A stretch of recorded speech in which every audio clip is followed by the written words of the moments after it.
Good morning students. आज की video में मैं आपको एक्सप्लेन करूंगा इन्वेस्टमेंट मल्टीप्लायर का डायग्रामेटिकली प्रेजेंटेशन। लास्ट वीडियो में मैंने आपको एक्सप्लेन किया था व्हाट इज इन्वेस्टमेंट मल्टीप्लायर। ठीक है, तो आज मैं इसका डायग्रामेटिकली प्रेजेंटेशन करूंगा।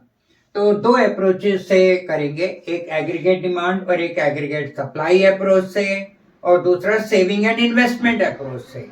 बुक में सिर्फ एक ही अप्रोच बता रखी है, aggregate demand and aggregate supply approach, लेकिन मैं आपको सेविंग और इन्वेस्टमेंट अप्रोच से भी इसका डायग्रामेटिकली प्रेजेंटेशन बताऊंगा।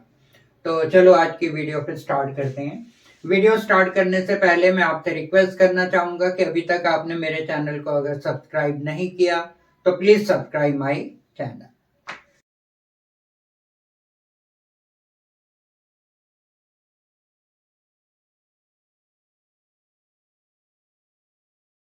तो सबसे पहले मैं आपको डायग्राम बताता हूं। देखो, the multiplier can also be shown graphically.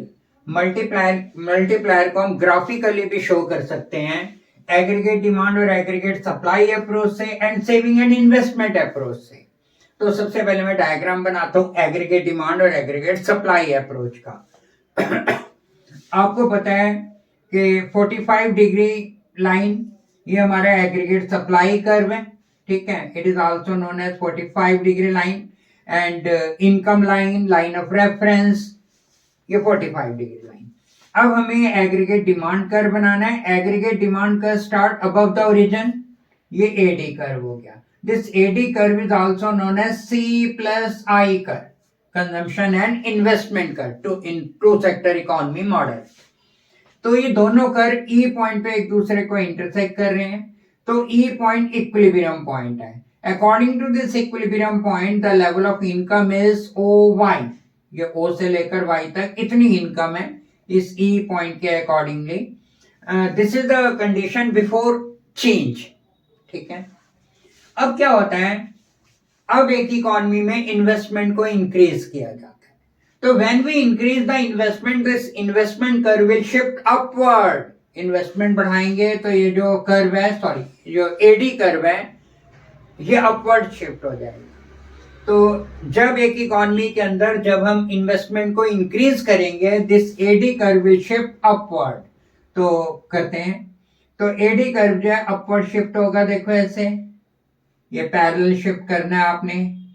ठीक है, एडी कर्व अपवर्ड शिफ्ट हो गया। तो now this new curve will be AD1, means C plus I plus delta I। Delta I means change in investment, plus कर दिया। अब new equilibrium point is E1, जहां पर new curve AD1 curve aggregate supply curve को intersect कर रहा है। This is the new equilibrium point. अब हम देखते हैं कि इस न्यू इक्विलिब्रियम पॉइंट के अकॉर्डिंगली इनकम में के लेवल में कितना इंक्रीज हुआ। तो पहले इनकम का लेवल था OY, now the new equilibrium level of income is OY1। तो इनकम लेवल यहां से इतना चेंज आया, डेल्टा Y से Y1 का चेंज आया। ठीक है, डेल्टा Y का। और इन्वेस्टमेंट में हमने कितना चेंज किया, जब एडी कर्व को ऊपर किया तो एडी कर्व अपवर्ड शिफ्ट हो गया इन्वेस्टमेंट को बढ़ाने से, तो इसलिए मैंने ये एरो लगा दिया अपवर्ड। अब कितना इन्वेस्टमेंट में इंक्रीज इतना हुआ, डेल्टा I, यहां से यहां तक। अब इस डायग्राम से क्या पता लगता है, तो it is clear from the diagram that increase in income is greater than increase in investment. और यही हमने प्रूव करना था कि इन्वेस्टमेंट में इंक्रीज हमने थोड़ा सा किया। तो ध्यान से देखो, इन्वेस्टमेंट में इंक्रीज तो इतना ही यहां से लेकर यहां तक जितना एडी कर अपवर्ड गया। और इनकम में इंक्रीज कितना हुआ, इनकम में इंक्रीज डेल्टा Y से Y1 हुआ।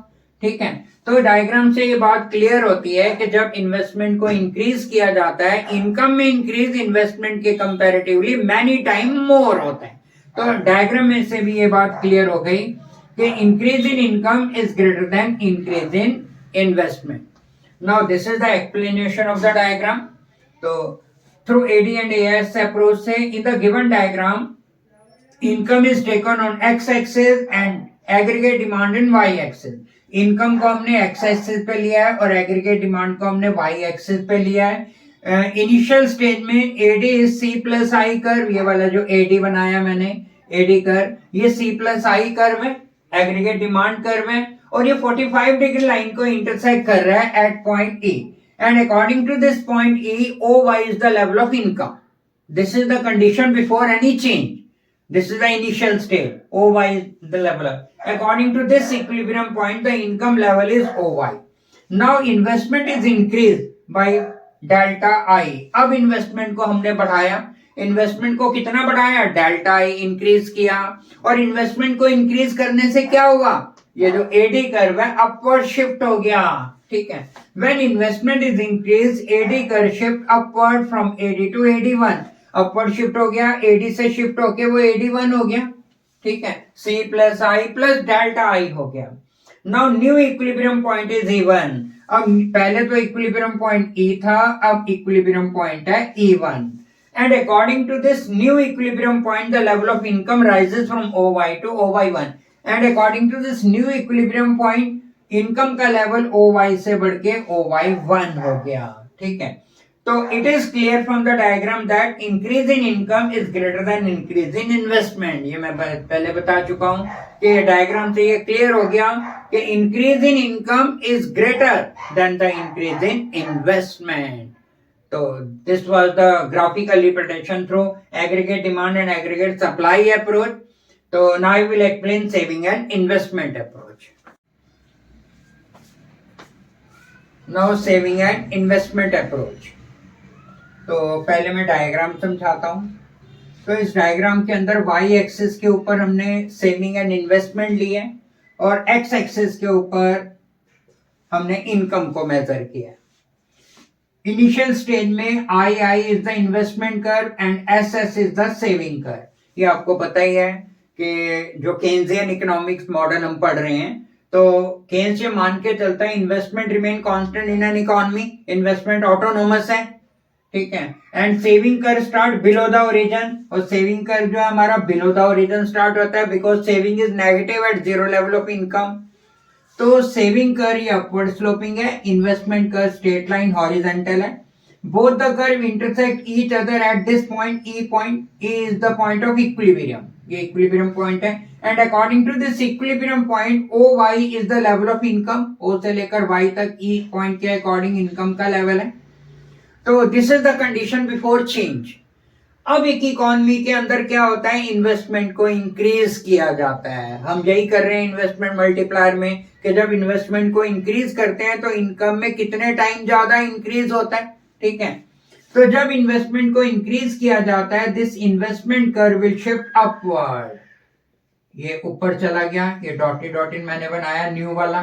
तो ये अब हो गया I1. ठीक है.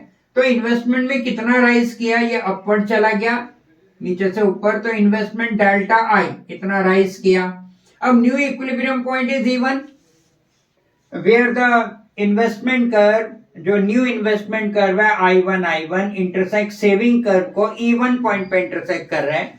And now according to this new equilibrium point income rises from OY to OY1. Income पहले OY थी, O से लेकर Y तक. अब इनकम हो गई OY से OY1 हो गई. ठीक है. तो कितना इनकम में चेंज आया?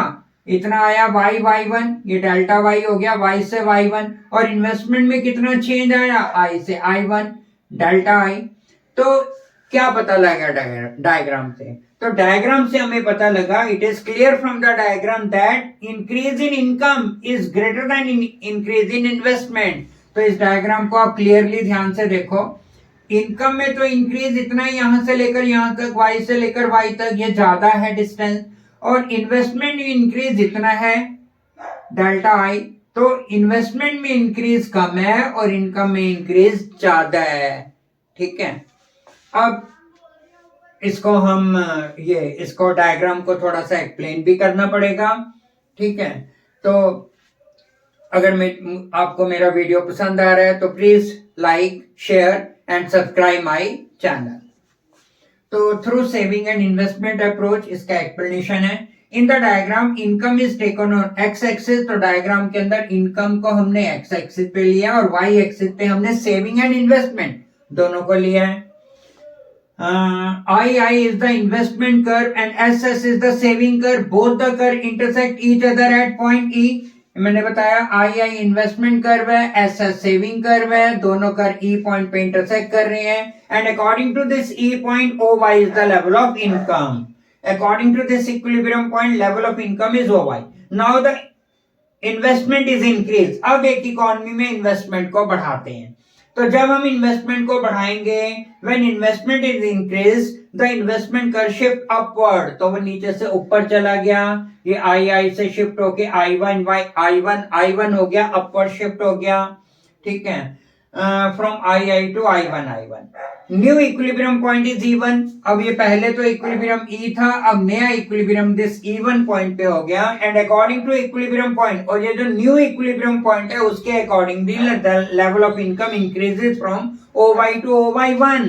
तो लेवल ऑफ इनकम पहले OY था, OY से इंक्रीज होके अब वो OY1 हो गया. तो it is clear from the diagram that increase in income is greater than increase in investment. तो डायग्राम से ये क्लियर हो गया कि जो इनकम में इंक्रीज हुआ वो ज्यादा है, इन्वेस्टमेंट में इंक्रीज कम है. ठीक है, तो आई होप ये आपको समझ आ गया होगा. ठीक है, और अगर आपको मेरा वीडियो, मेरी टीचिंग पसंद आ रही है तो please subscribe, like and share my channel. तो दैट्स ऑल फॉर टुडे.